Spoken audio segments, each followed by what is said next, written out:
The Football Show on Off the Ball. With Sky. Watch every live Premier League game this Christmas on Sky Sports, BT Sport and Premier Sports. I'm prepared to do anything I can to play for my country again. Do it then. What about your start to the game? It wasn't bad, was it? Why should an honest answer be a mistake? How can a modern day manager not have a mobile phone? Why should he? Yeah, you're welcome along to this evening's football show. So later on, Tim Vickery is going to join us. Always a great guest to have on. There is a new 3-part Netflix documentary on Neymar.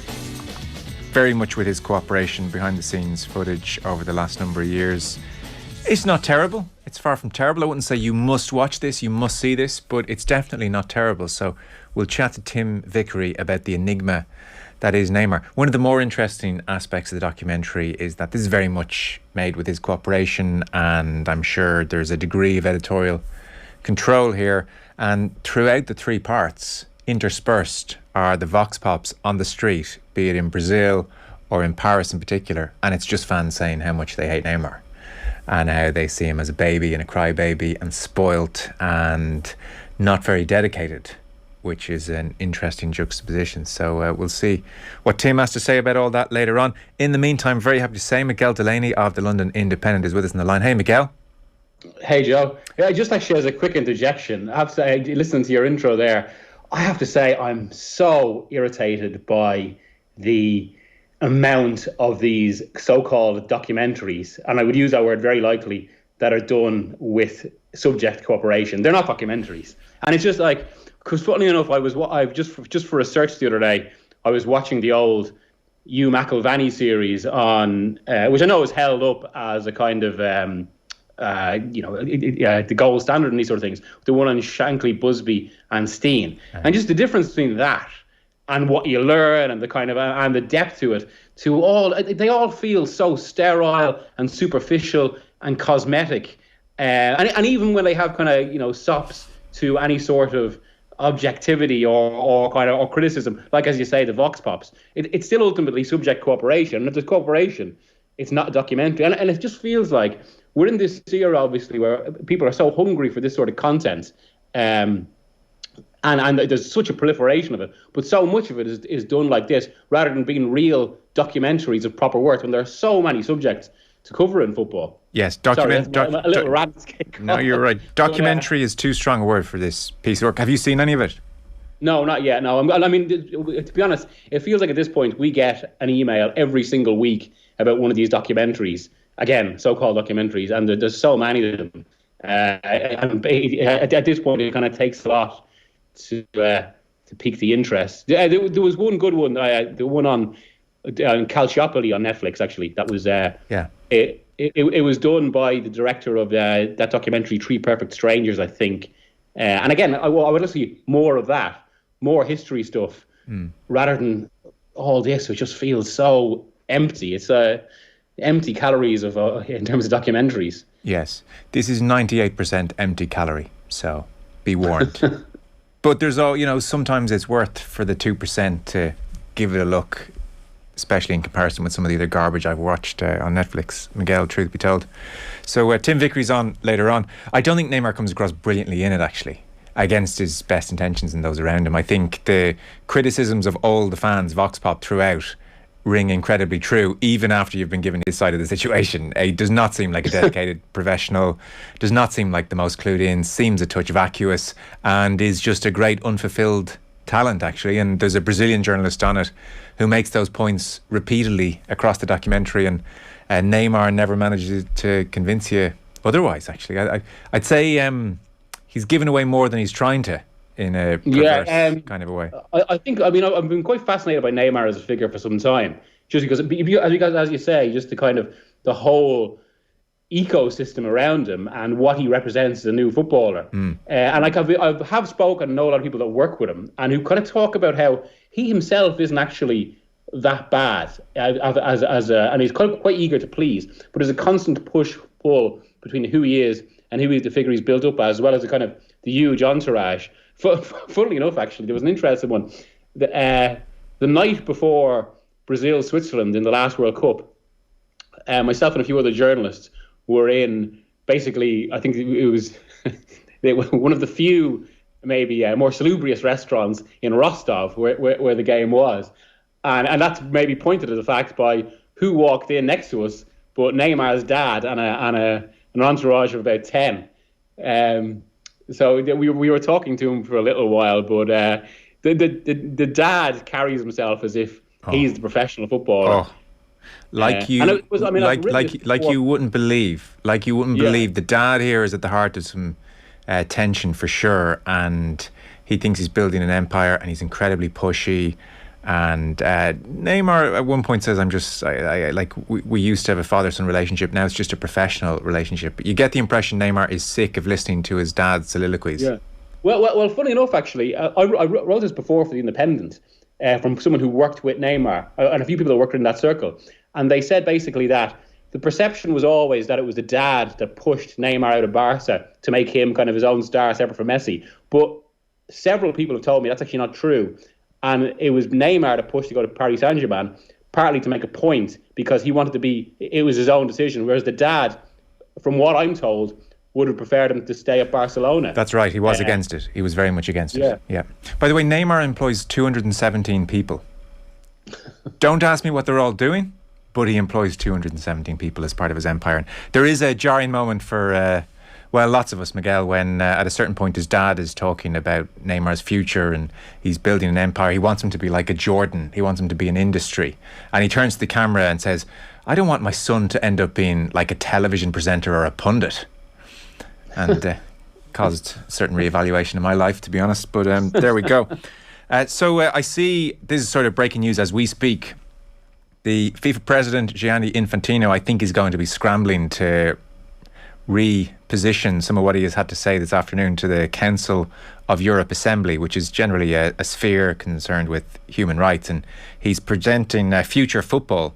I don't know if you've seen much of this. One, he claims the actual figure of worker deaths as part of preparations for the Qatar World Cup is 3, which raises eyebrows to say the least. But then some of his comments, so he's justifying the biennial World Cup here. And like I said, he's talking to an assembly which is very concerned with human rights, and he's making the point that countries outside of Europe need greater access to national football competitions. He says, football's about opportunity, about hope, about the national teams. We can't say to the rest of the world, give us your money, but watch us on TV. We need to include them. So far, so okay, I suppose. He then goes on to say, we need to find ways to include the whole world, to give hope to Africans so they don't need to cross the Mediterranean in order to find maybe a better life, but more probably death in the sea. We need to give opportunities and to give dignity. I mean, there's a lot of things that FIFA can weaponise and leverage to try and justify a biennial World Cup. Avoiding deaths in the Mediterranean Sea is way out there. I do not think this is going to go down well at all. How tone deaf is that? It's already been absolutely hammered. Right. But then, of course, it's actually, all right, it's a slightly different topic to his comments just beforehand on the 3 deaths in Qatar.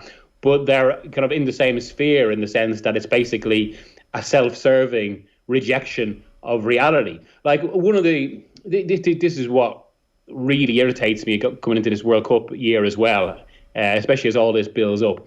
But while obviously I don't think this World Cup should be held in Qatar for all sorts of reasons, there is at least one of the positive arguments that could be made is that football can actually affect change. And if you talk to human rights groups, they would actually say this, that footballers, they can use the huge leverage of football, particularly in relation to 2 issues. One is compensation to workers' families, and another is in terms of investigations into the deaths. That's one thing that football can call for. And connected to that, of course, FIFA can use their significant leverage to actually cause real change in Qatar. This is... It does show how this whole issue is basically the wrong way around. Really, if countries want to host tournaments, there should be it sounds like such a basic thing to say, but it's amazing that there should be a human rights threshold. They have to meet certain conditions to be eligible. But having already awarded Qatar this World Cup in hugely controversial circumstances, FIFA could still use its leverage to demand changes. But And that's what it says it's doing. That's improving. That's one of the FIFA's arguments. That's improving the world. But how can they demand changes or improve anything if you're judging by Infantino's comments there, he's in complete denial of the actual problem. It's absolutely absurd and just plays into this World Cup being whatever term you wanted to use to describe it, ill-advised, one of the greatest controversies in modern sport. But yeah, it just shows a body in total denial. Yeah. Even by the modern day standards, where we're increasingly, unfortunately, accustomed to barefaced lying in public life, to claim it's at 3 is a hell of a lie. Yeah, and I mean, I just as a media riposte to that, I just point people to the Twitter feed of Nicholas McGeehan, who from Fair Square, who's worked in all these areas, and he's literally just put up a list showing it's just not true. So yeah, it's absolutely remarkable. And that's, I mean, it's, as you say, it's beyond. This is beyond public relations or spin. Yeah. To matters far less important, it's been a while since we've chatted. So in the meantime, City have stolen a bit of a gallop. Liverpool, with their game in hand, could get back to within 6 and have the Etihad on the horizon, helped by City's blip at the weekend. Where are you on the extent to which this is done? Yeah, I still think it's going to take. I have to say, maybe just because the tone of the weekend, I'm not as pessimistic about a title race as I was coming away from the City of Manchester Stadium after the Chelsea game last week. There is maybe a glimpse of an opening, but it's still dependent on so many stars aligning right up to kind of Liverpool keeping form. And I mean, I think the best we can hope for is that Liverpool are at least within distance, so that title race game or potential title race game between City and Liverpool in April might at least force something. Because if Liverpool get a win there and say brings it to 4 or 3 points, then at least that means there might be something in the run-in. And all of this might be further stoked as well by the fact that you've got the Champions League on the horizon again. And that, as we know, that can do funny things to Pep, and can maybe bring a little bit of a distortion to City's season. But right now, it still feels like they've got too much of a gap, and it's dependent on Liverpool picking up too much form. But who knows? Yeah. With City, we're scrambling for frailties. And, I guess on the back of the weekend, a Harry Kane type or an Aguero type would be very useful. But we are scrambling a touch, really. With Liverpool, the frailties are more obvious. Squad depth, 1. And 2, just even at the weekend in defence, there is an oddness to some of the decisions. The high line and the efforts to play offside are being picked out increasingly. At the heart of that is Van Dijk. I'm curious, are people within the game whispering it because he's such a great player, but that he still hasn't got back? He still looks a touch off. Or what are you hearing about Van Dijk post-injury? Yeah. Well, I don't think there's any wider concern. It's not like anyone is saying, you certainly don't hear it, he's a changed player since his injury, which in the past has happened. Yeah. Although it's something you don't hear as much, actually, with just developments in sports science. And consider the fact that a Cruciate, say, in the early 90s used to be almost a career killer. You don't hear that. But I think what you do hear, and this is, I suppose, natural with a year out of the game, he's not quite up to the sharpness he was just before the injury. And there has been a bit of a change in how Liverpool play. And as you say, it's just made them that bit more porous. I mean, it was quite amazing, actually, the Sunday game, because Liverpool, on one side, they were actually often irresistible in attack, which was despite not having Salah or Mane. And yet, the other side, they were winning, and it felt like deserved their win. And yet also were usually fortunate not to have dropped points. You wrote a piece on Manchester United recently. I wanted to get your thoughts on all that. So, I mean, it was very memorable. Like, it had some laugh out loud moments, frankly. I feel like you were grinning as you wrote part of it, where, for instance, the loudness of Rangnick's delivery on the training ground was causing, I'm imagining Bambi here, imagining certain players to jump effectively and to look and say, what's this? So, certainly a fair proportion, was my reading of your piece, a fair proportion of Manchester United players do not like the way Rangnick is going about his business. Has anything changed in the last fortnight or so? Well, I mean, it's a classic situation in football in the sense that results will genuinely alter everything. If results come, then everyone's that bit more happier. It can change a mood by up to kind of 50% or whatever nebulous figure you want to put on it. But it does happen. And as long as that happens, then these are the sort of gripes that basically come when results are being dropped. If they get back into the Champions League, or if they have a run at the Champions League, they won't be as prominent. But then I suppose all this does come down to the same core issue, which is that for United to play in the way that Rangnick wants and would be most productive, it does actually kind of require him to have a bit of a connection with the squad. I made this point in the piece that pressing, even though it's obviously basically shapes the modern game more than any other factor in football. It can pretty change the way the game is played, really. But the press to a top level, it's not just about tactics and how managers see it, although they're a core part of it. They also basically need the compliments, this very significant compliments of getting players to go to distance. I mean, because that's one of the key parts with Klopp. It's not just that he's like Pep Guardiola, a genuinely genius manager. It's also that he's personally charismatic. So that's basically what has got Liverpool playing way above themselves. It's the players' response to him. And it doesn't feel like right now that's going to happen at United for all sorts of reasons.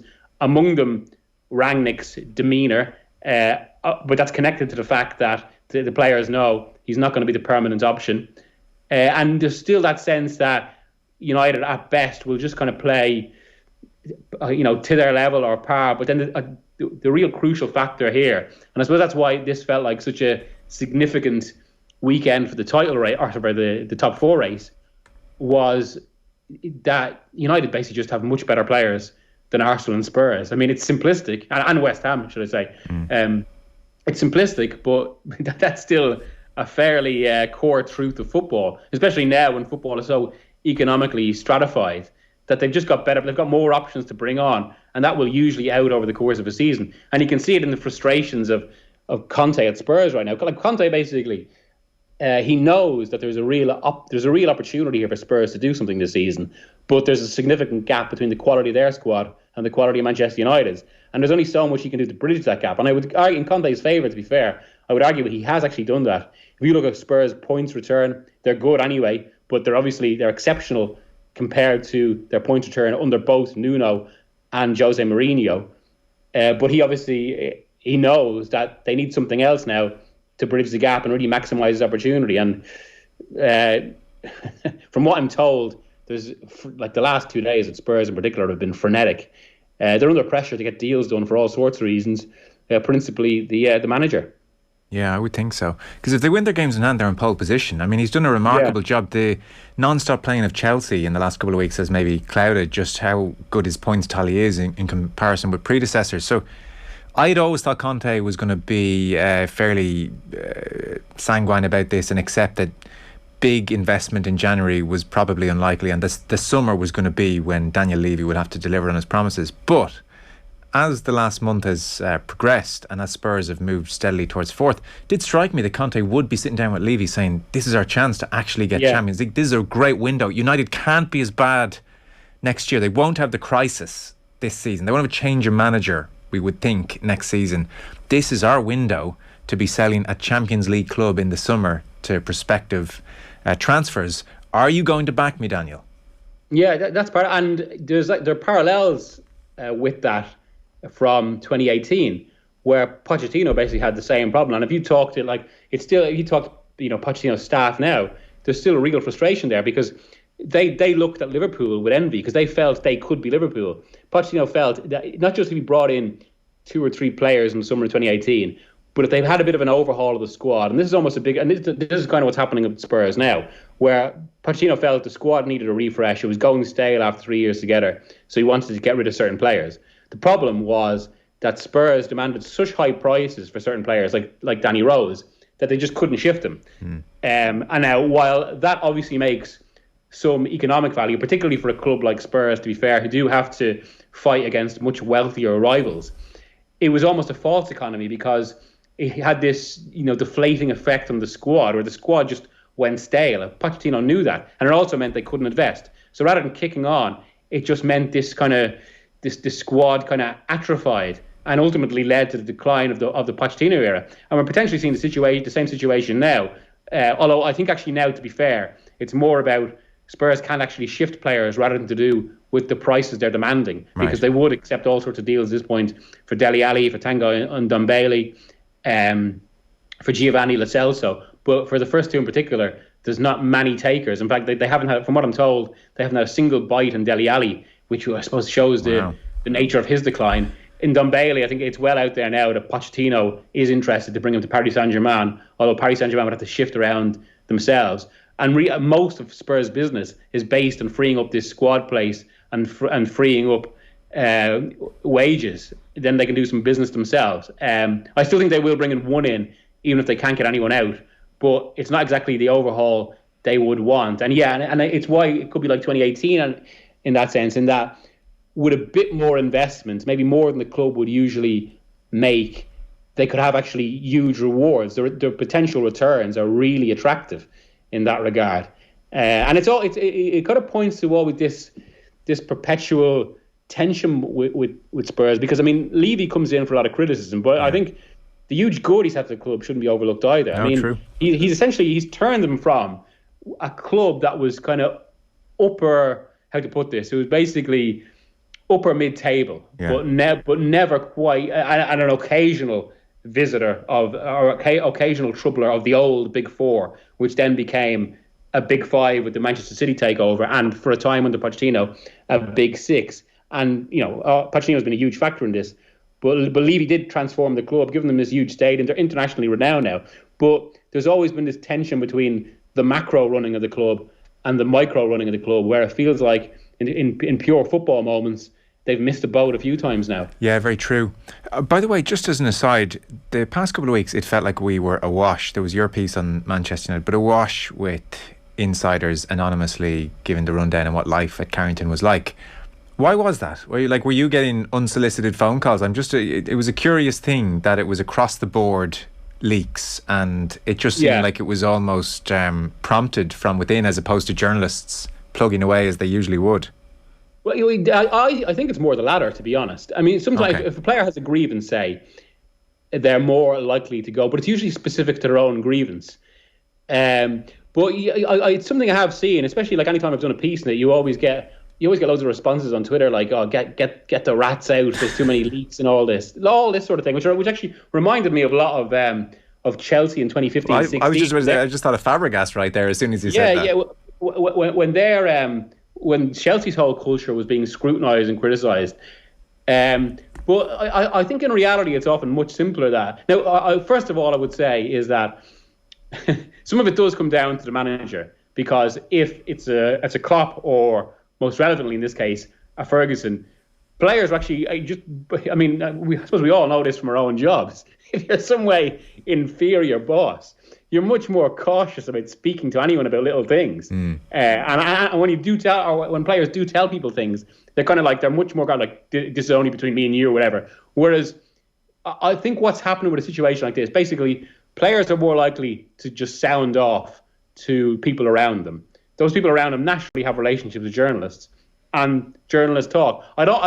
In most cases, I would say it's not actually players specifically leaking to damage the club. Okay. It's just basically, like with Chelsea 5 years ago, there is a lot of noise around Manchester United. And while that isn't intentional or something that the players necessarily want to do, it's a consequence of the lack of managerial authority. Yes, okay, that's very well explained. Very last question, about 60 seconds here or so.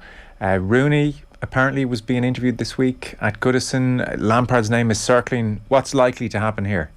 So it seems like it's moved on. At the moment now, this could well change, especially given the nature of Everton. It does feel like Lampard's got a good chance. There was an excellent report by Sammy Mockbell in the Daily Mail this morning, where I think it was from the horse's mouth, where Victor Pereira, who had impressed the hierarchy, is basically going cool on Everton because he'd seen the reaction to his potential appointment. And that's one thing about Everton right now. It does strike as just the angriest crowd in football, or at least in English football, and has been for some time. For a lot of it for justified reasons, and that creates and it's creating this real kind of back and forth atmosphere around the club. So Pereira's having doubts. Lampard has impressed.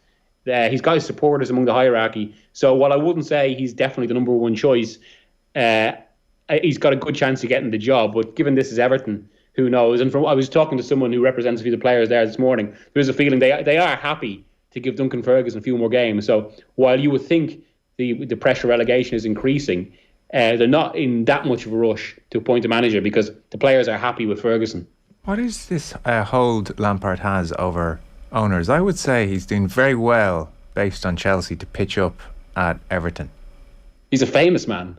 I mean, look, if you look at Everton as well, I mean, this is the consequence of a club that isn't functionally run in a football sense. And just from talking to people in the last 2 years, Marcel Brands he came up with a lot of sensible suggestions of the club that were largely overridden. And Mashiri is kind of renowned now as someone who basically he reacts a lot to fan response, which makes it all the more ironic because it seems like he never gives the fans what they actually want. Every move just irritates them more, precisely because it comes from being so reactive rather than proactive in that regard. And hence they're being, almost entranced by big names. Like they gave Fabio Cannavaro an interview. Now, whatever about Lampard, to give Cannavaro an interview, he's done nothing in management. Whatever about his status as a kind of Ballon d'Or winner, one of the great centre-halves of all time, that doesn't translate to managing what is now possibly England's most dysfunctional club, pound for pound. I mean, from that perspective, Lampard at least has more credibility, but he is also. Let's be fair to Lampard in some way, and I certainly wouldn't be his biggest fan, his biggest admirer as a manager. But there was at least, you could argue, some progress at Chelsea in how he steadied things, got Champions League the first season, got to an FA Cup final. And they did start last season quite well. But yeah, I would agree with you. I don't think he's necessarily the right choice for this job. Well, I didn't think he was doing a bad job at Chelsea. I just think in reality Tuchel has exposed maybe what he actually had in his armoury and wasn't making the most of. Tuchel's performance has been quite damning for Lampard. And finally, Rooney, I mean, is he not famous enough? Do the fans not want Rooney? I mean, everything you're saying there points to Mashiri going, geez, this Rooney kid might be the answer to all my problems. What sums up the Everton situation, I think, is almost that basically Rooney's at a club that have had 21 points deducted. I think it's 21 points. I can't remember the exact number now, and are in genuine danger of, or at least there is the threat of liquidation can't be completely ruled out because the ongoing case is there, and yet jumping to Everton could be a worse career move than staying at Derby County, which sums it up. Okay, fair enough. Great to have you on again, Miguel Delaney of the London Independent. Thanks so much, Miguel. Cheers. Cheers, Joe. Cheers, thanks a million. Our football coverage is, as ever, brought to you by Sky. Watch every match from the African Cup of Nations live on Sky Sports. We're going to take a very short break, and Tim Vickery is going to join us next. Now you're very welcome back to the football show. Miguel Delaney with us before the break. Neymar has a new 3-part documentary, I suppose is the best word for it, despite Miguel Delaney's reservations there in the previous hour. 3-part documentary out on Netflix to discuss. We have Tim Vickery with us. Evening, Tim. Great to have you on. Lovely to be here. I was thinking there with your introduction that maybe we're in Spinal Tap territory here. Documentary or maybe rockumentary. Well, indeed. I'm struggling to think if I would recommend this to people or not. I think on balance I just about would. I know you haven't seen it yet, but you've watched Neymar's life very closely for a long time. This kind of streaming stuff, I have to plead age. I'm 56, so I'll leave that to my stepdaughters. And in the absences of football, such as at the moment in this side of the world, just about to end tomorrow, I watch lots of Italian films from the 1950s and early 60s. So I've left the homework, the heavy lifting to you, actually watching the thing, and then we can reflect on what you thought about it and where this leaves Neymar as he stands just a few days away from his 30th birthday. I would say, despite his intentions to ham up the positives and to talk about the Olympic win, which frankly I'd forgotten about, which is terrible, and to it finishes on a note of, well, I went to PSG and I had 2 very bad seasons and I just wanted to finish a league, and getting to the Champions League final was a success. Despite hamming up all those positives here and there, I would say the overwhelming feeling is you do come away, even if you'd never seen him play and you listen to the talking heads, you would say there goes the great unfulfilled potential. Well, come back in a year's time, because this is this is the big year. This is the one. And Neymar, as certainly as a player in a Brazil shirt, his career is going to be judged one way or the other by what happens in Qatar in November, December. Pressure on him going into this is immense, and it probably works to his advantage that Vinicius Junior has exploded at Real Madrid. And at the moment, we still don't quite know how they're going to both fit into the same team.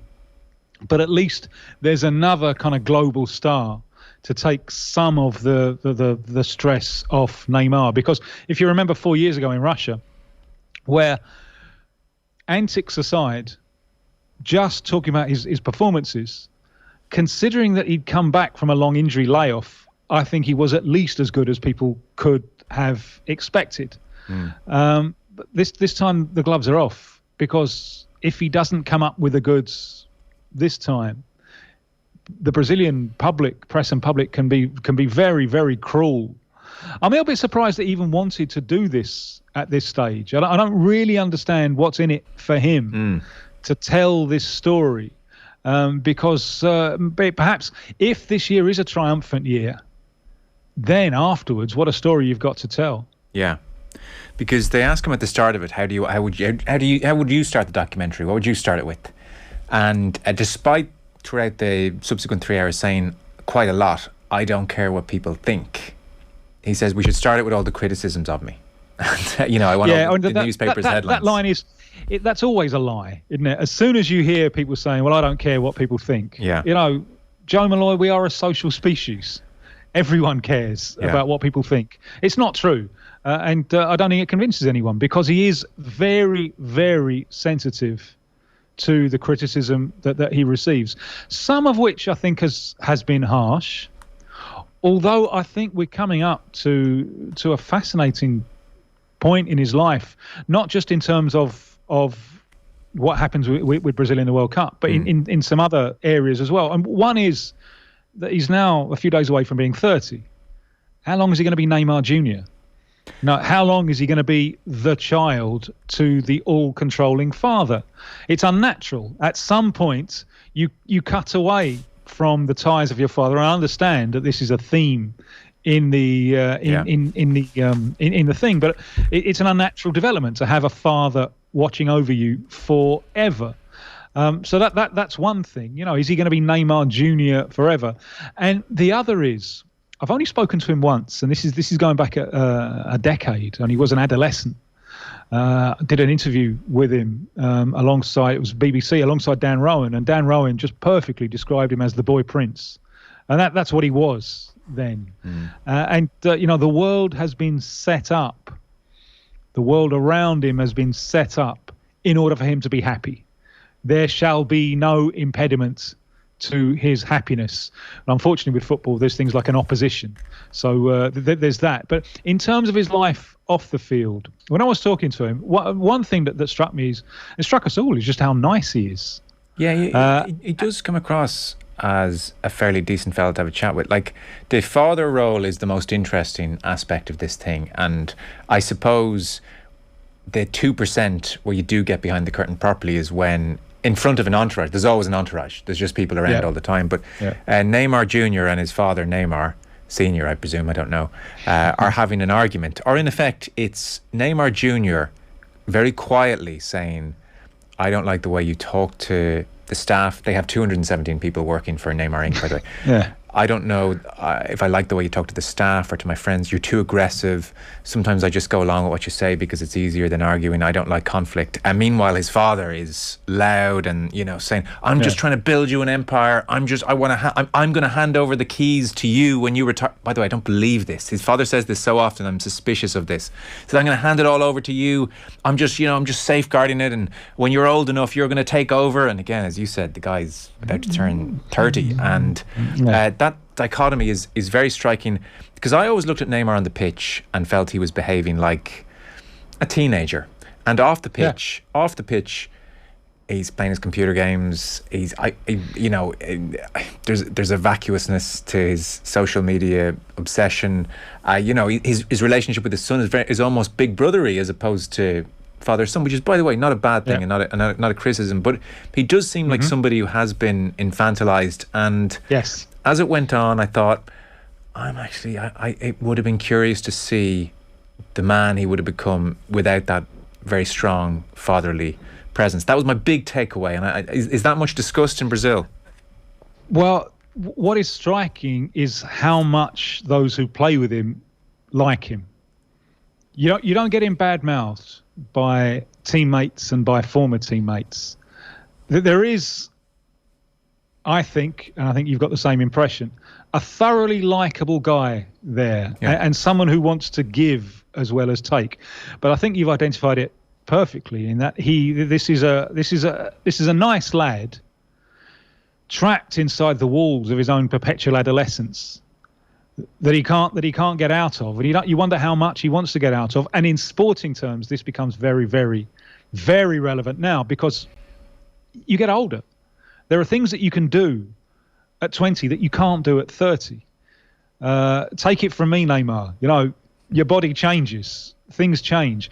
And when I was speaking to him, he's a creature of his generation, both in positive terms and in negative terms. When I look at this generation, I'm often struck by how caring they are. When I was a kid and adolescent, it was like a bear pit. It was every man for himself, But they're much more caring, and I think he reflects some of that, certainly in his personal relationships. On the other hand, it became absolutely clear to me that right from the start of his dreams as a footballer, in inverted commas, the celebrity lifestyle was part of the package. That he wanted to be a famous footballer in order to enjoy all the trappings of celebrity life.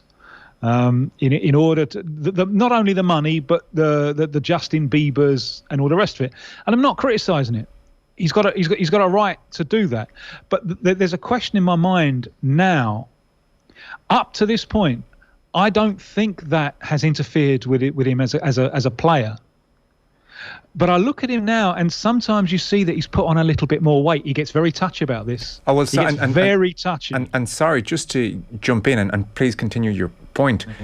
What's interesting in the documentary is it's routinely broken up with vox pops on the street, and nobody has a good word to say about him in these vox pops in Brazil and in Paris, and on several vox pops.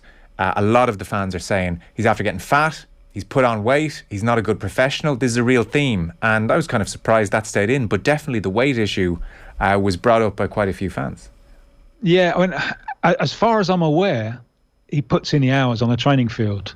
But as I'm saying, there are things that you can do with your body at 20 that at 30 become more complicated. So I think it's a question going into this year, because this is the vital year. Can he rein that back a little bit?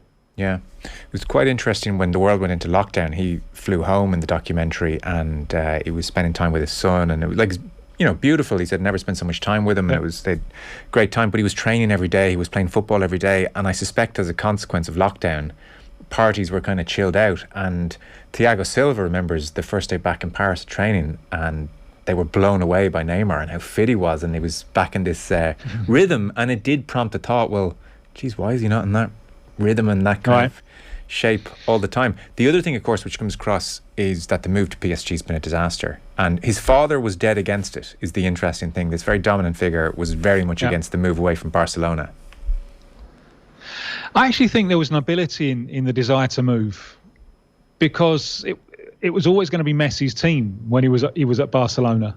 It was a declaration of independence from Messi, and their friendship I find beautiful. I love that at the end of that Copa America final when Argentina had won, and Neymar was in tears, and then he looks for Messi and they have a long hug. I think that's beautiful. But when he moved away, it was a declaration of independence from Messi that he's never done with his own father.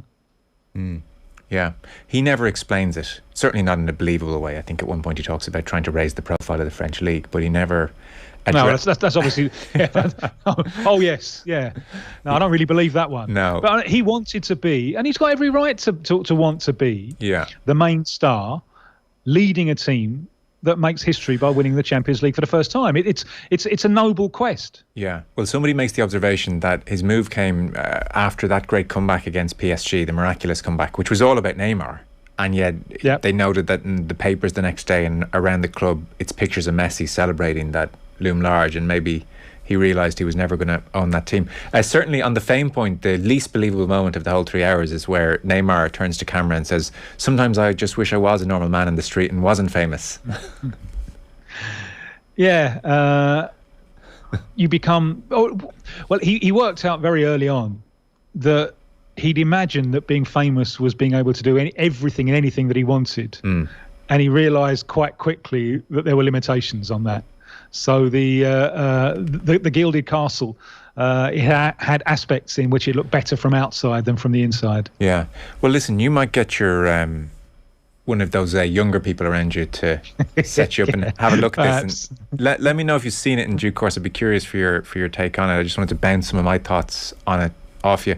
As a last point, it does very much feel like it's missing the part 4. It's missing the 2022 World Cup. So what chance does he have? What chance do Brazil have?